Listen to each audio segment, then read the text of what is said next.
Hi, I'm Tiago, and this video is about Leonardo da Vinci, a great artist and intellectual of the Italian Renaissance, and one of my favorite artists of all time.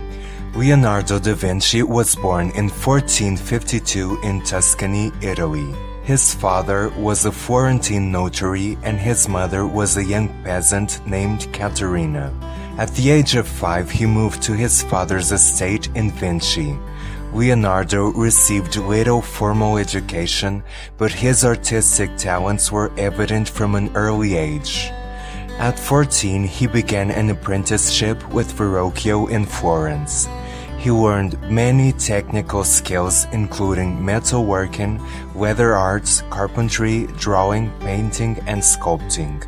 At the age of 20, Da Vinci qualified as a master artist in the Guild of St. Luke and established his own workshop. After leaving Verrocchio's studio, he received his first commission for an altarpiece, and 3 years later he was tasked to paint the Adoration of the Magi. In 1482, Lorenzo de Medici commissioned Da Vinci to create a silver lyre for Ludovico Sforza. After doing so, Da Vinci sketched war machines, and Ludovico brought him to Milan for 17 years to help him with his military matters. While employed by Sforza as an architect and military engineer, he continued painting and sculpting, blurring the lines between science and art, as he believed studying science made him a better artist. Leonardo thought sight was humankind's most important sense, and he also believed that a good painter has two main objects to paint: man and his soul. Da Vinci began to study anatomy and dissect human bodies and animal bodies during the 1480s. And he also studied botany, geology, zoology, hydraulics, aeronautics, and physics. At this time, he sketched his observations and filled dozens of notebooks. Art and science are represented in his sketch of the Vitruvian Man, and at this time he appeared to prophesize machines resembling a bicycle, helicopter, and a flying machine. Leonardo was commissioned in Milan to paint the Virgin of the Rocks. Here he demonstrated his use of chiaroscuro, a contrast between darkness and light, and he also demonstrated the sfumato technique, a soft blurring of the lines.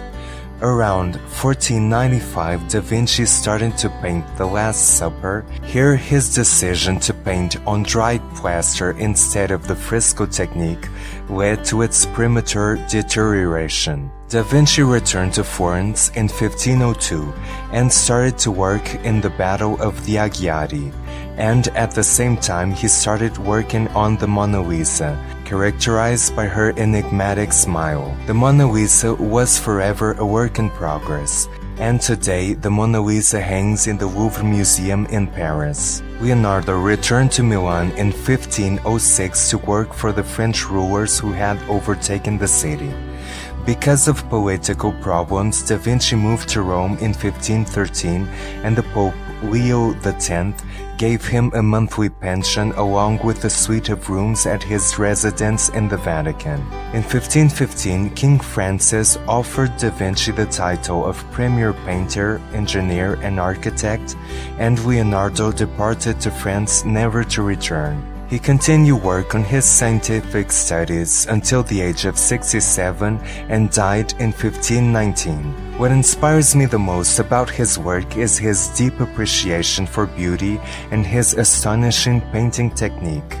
Even though he was a man of many skills, for me, his paintings are a daily inspiration and motivation to be the best I can be at any given moment. Thank you so much for watching. I do this series every week, so don't forget to subscribe so that you don't miss an episode. See you next time. Bye.